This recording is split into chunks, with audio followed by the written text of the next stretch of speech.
जून के महीने में कन्या विर्गो राशि की कैसी होगी, धन की, स्वास्थ्य की, उनके परिवार की स्थिति, उनके दाम्पत्य जीवन की स्थिति, इसके बारे में मित्रों इस कार्यक्रम में हम डिटेल में चर्चा करेंगे। और सबसे पहले कन्या राशि का फोकस पॉइंट जान लेते हैं। तो जून के महीने में आपका फोकस पॉइंट होगा माता पिता रिलेशन को, बड़े भाई बहन से रिलेशन आप बेटर करेंगे, पहला फोकस पॉइंट होगा।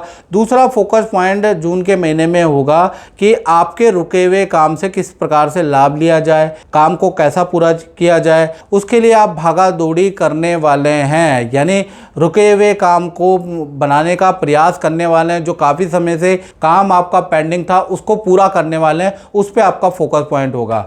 हेल्थ के बारे में बात करें तो हेल्थ के लिए जून का महीना उतना खराब नहीं है, बहुत ही अच्छा है। जून के महीने में बुधादित्य योग बन रहा है और 9वें भाव में बैठा है। सरकारी रुका हुआ काम आपका होता हुआ नजर आ रहा है, या फिर सरकारी इंस्टीट्यूशन में आपका नाम आएगा या सरकारी प्रोजेक्ट में आपका नाम आएगा, ऐसा कुछ योग बन रहा है। और जून का महीना माता पिता को भी करियर में, धन में किसी योजना का माता पिता को भी लाभ होता हुआ नजर आ रहा है बुधादित्य योग के कारण। बुधादित्य योग के कारण आपकी यश में वृद्धि होगी, मान सम्मान में वृद्धि होगी, शत्रु भी आपकी तारीफ करने वाले हैं जून में। हेल्थ के बारे में बात करें तो हल्की फुल्की गैस्ट्रिक प्रॉब्लम आपको रह सकती है, अन्यथा जून का महीना हेल्थ के लिए वेल एंड गुड रहने वाला है। साथ ही साथ धन की स्थिति के बारे में बात करें तो धन की स्थिति के स्वामी शुक्र है, शुक्र अष्टम भाव में बैठे हैं। अष्टम से उनकी जो दृष्टि है वो कहीं ना कहीं आपके धन भाव में बैठेगी, यानी कि जून के महीने में आपके बहुत खर्चे भी होंगे, आपके नुकसान भी होंगे, क्योंकि अष्टम भाव में शुक्र बैठे हैं। लेकिन ये जो दृष्टि गोचर होता है ना, दृष्टि का जादू, अचानक ही मिड महीने में आपको कोई डील बनेगी, उससे धन लाभ होगा और आपकी पूर्ति हो जाएगी। यानी कुल मिला के देखा जाए तो जून का जो महीना है, जून के महीने में जो आपकी सैलरी आ रही है, जो इनकम आ रही है, वो किसी बड़े काम में आपकी खर्च होगी, उसका योग नजर आ रहा है। आपकी सेविंग भी गड़बड़ा जाएगी, किसी बड़े काम में इन्वेस्ट आप करेंगे, ऐसा योग नजर आ रहा है। उसके बाद 15 तारीख के बाद जैसे ही सूर्य का राशि परिवर्तन मिथुन यानी आपके 10वें भाव में गोचर होगा और शुक्र की दृष्टि धन भाव पे लगेगी, तो कहीं ना कहीं अचानक चौक से कोई डील बनती हुई आपकी नजर आएगी, या कहीं से आपको धन लाभ अचानक मिलेगा, या कोई अटकी हुई जो चीज़ें हैं वो आपकी क्रैक होगी, जिससे कि आपको अच्छा खासा धन लाभ होगा 15 तारीख से लेकर 30 जून के बीच में, जिससे जो आपकी टाइट सिचुएशन चल रही थी ना धन की, वो ठीक होती हुई नजर आएगी। यानी कि जून का महीना बड़ा मिक्स मैच रहेगा, पहले धन आएगा भी, फिर आपका खर्च भी हो जाएगा, जीरो हो जाओगे, फिर उसके मिड के बाद आपके पास धन आएगा। तो कहीं ना कहीं जून का महीना कन्या राशि के लिए मिक्स मैच ही रहने वाला है। बात करें आपके परिवार भाव की कन्या राशि की, तो परिवार भाव के सामने बृहस्पति है, बृहस्पति 10वें भाव में बैठे हैं और वहां से 7वीं दृष्टि से आपके परिवार भाव को देख रहे हैं। तो परिवार के अंदर कोई ना कोई घर के, पहला तो परिवार वाले, क्योंकि बृहस्पति की दृष्टि है, तो परिवार के साथ में आप किसी तीर्थ यात्रा में, नदी पहाड़ों की यात्रा में जा सकते हैं जून के महीने में, ये प्रबल चांसेस बन रहे हैं। दूसरे प्रबल चांसेस के बारे में बात करूं तो जून के महीने में परिवार के किसी सदस्य का विद्या से संबंधित, करियर से या शादी विवाह से संबंधित कोई ना कोई काम बनता हुआ नजर आएगा, उसके योग भी नजर आ रहे हैं, क्योंकि बृहस्पति की दृष्टि पड़ रही है, उससे कुछ ना कुछ लाभ होता हुआ नजर आएगा। तो कहीं ना कहीं परिवार भाव आपका अच्छा है, लेकिन बृहस्पति भी मिथुन राशि शत्रु राशि में बैठे तो उसका इफेक्ट भी आपके परिवार में पड़ेगा। परिवार के किसी व्यक्ति को थायराइड की समस्या, नींद ना आने की, सरदर्द की प्रॉब्लम भी जून में सहनी पड़ेगी। कोई भी हो सकता है, उनको परिवार में ऐसी प्रॉब्लम आपको दिख सकती है।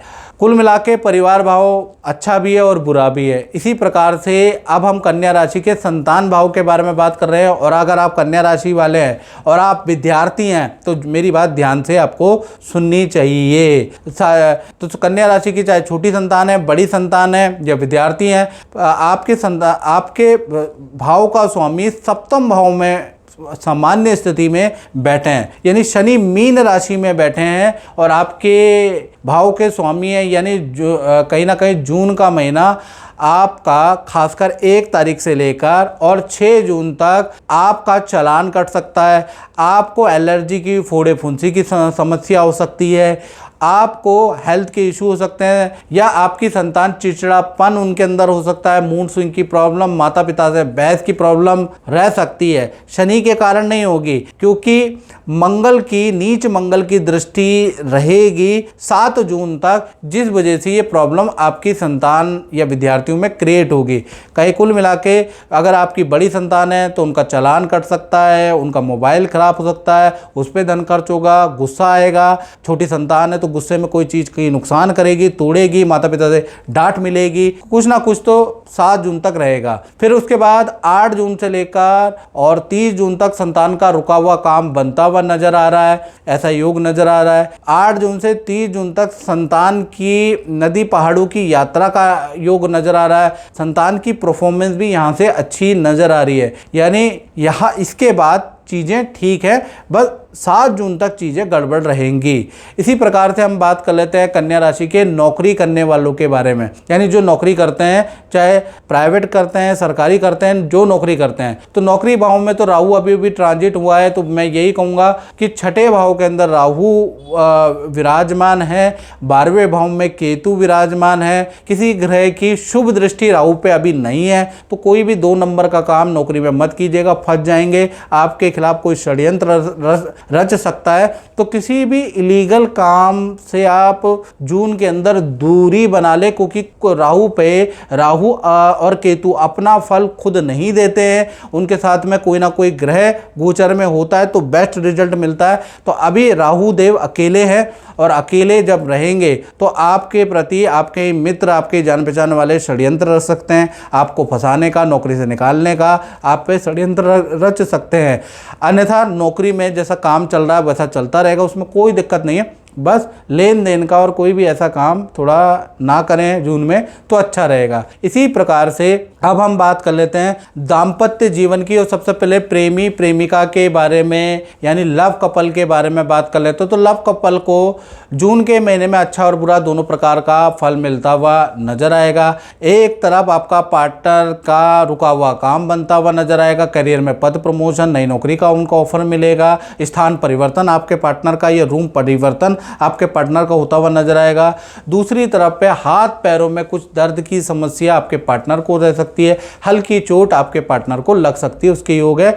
आपसे रिलेशन अच्छा है। इसी प्रकार से पति पत्नी के बारे में भी चर्चा करें तो पति पत्नी के भी अच्छे बुरे दोनों प्रकार के रिजल्ट नजर आएंगे। सप्तम भाव में जो शनि विराजमान है, तो करियर के लिए पत्नी के लिए बहुत अच्छा है, उनको कोई नया प्रोजेक्ट मिल सकता है, उनका प्रमोशन का योग नजर आ सकता है, उनको कोई सोशल जिम्मेवारी मिल सकती है, यानी आपकी पत्नी देव को या आपके पार्टनर को कोई जबरदस्ती सोशल जिम्मेदारी, समाज को सुधारने की, कोई नेता मंत्री या प्रधान की, या कोई ना कोई RW के चुनाव में कोई सेक्रेटरी की कोई ना कोई जिम्मेवारी आपके पार्टनर को मिल सकती है, उसके योग नजर आ रहे हैं। यानी पार्टनर का सामाजिक दृष्टिकोण मजबूत होता हुआ, करियर दृष्टिकोण जून में मजबूत होता हुआ नजर आएगा, वहां कोई दिक्कत नहीं है। लेकिन पार्टनर को लीवर की प्रॉब्लम, पेट की प्रॉब्लम रह सकती है जून के महीने में, थायराइड की प्रॉब्लम आपके पार्टनर को रह सकती है। रिलेशनशिप ठीक है, पार्टनर के साथ में तीर्थ यात्रा भी जाएंगे, मंदिर भी जाएंगे, दान धर्म भी करेंगे, वहाँ कोई दिक्कत नहीं है। लेकिन जो मैंने बताया ना, उसमें थायराइड की, लीवर की, पेट की, स्टमक की कुछ समस्या आपके पार्टनर को रह सकती है। इसी प्रकार से देखा जाए तो शुक्र आपके जून में अष्टम भाव में बैठे हैं। अष्टम भाव में शुक्र रुका हुआ काम अचानक से बनाता है, खूब धन लाभ आपको दे सकता है, या आपको पुरानी प्रॉपर्टी से धन लाभ मिलेगा, प्रॉपर्टी बिक जाएगी, कोई डील बन जाएगी, उससे आपको धन लाभ मिलता हुआ नजर आएगा, कोई पुराना रुका हुआ धन आपको मिलता हुआ नजर आएगा, ऐसा योग नजर आ रहा है। साथ ही सूर्य और बुध आपके नवम भाव में विराजमान है, तो कहीं ना कहीं विदेश से संबंधित भी आपको कोई खुशखबरी मिलेगी। विदेश से संबंधित भी कोई किसी व्यक्ति से, किसी NRI से, किसी रिश्तेदार से, किसी रिलेटिव से आपका संपर्क होगा, आप या तो मिलने जाएंगे, वो मिलने आएंगे, उसके योग भी नज़र आ रहे हैं जून में। साथ ही साथ अब हम बात कर लेते हैं उन लोगों की जो व्यापार चलाते हैं, फैक्ट्री चलाते हैं, दुकान चलाते हैं, उनका कैसा रहेगा जून का महीना। तो बृहस्पति यहाँ पर बैठे हैं और 6 तारीख के बाद बुध भी यहाँ जाएंगे, तो कहीं ना कहीं आपके नए काम में परिवर्तन आएगा। और खासकर 7 तारीख तारीख से लेकर 30 जून के बीच में अच्छा धन लाभ आपको कारोबार में होता हुआ नजर आएगा। नया कुछ शाखा आप डाल सकते हैं, नई दुकान में इन्वेस्टमेंट होगा, नई शॉप खरीद सकते हैं। और क्योंकि गुरु और बुध की जब भी युति होती है तो नया कुछ काम में परिवर्तन आता है, या तो नई फ्रेंचाइजी आदमी लेता है, नया प्रोडक्ट निकालता है, नया कुछ ना कुछ करने वाले या नए काम में कुछ निवेश करता है। तो जून के महीने में बुध और गुरु की युति के कारण आप कुछ ना कुछ तो नया करने वाले उसके योग नजर आ रहे हैं। तो कुल मिला के व्यापारियों के लिए अच्छा है। व्यापारी कुछ ना कुछ नया या दुकानदार कुछ ना कुछ नया करते हुए नजर आएंगे। तो मित्रों, इस कार्यक्रम में बस इतना ही। मुझे दीजिए इजाजत। जय माता दी।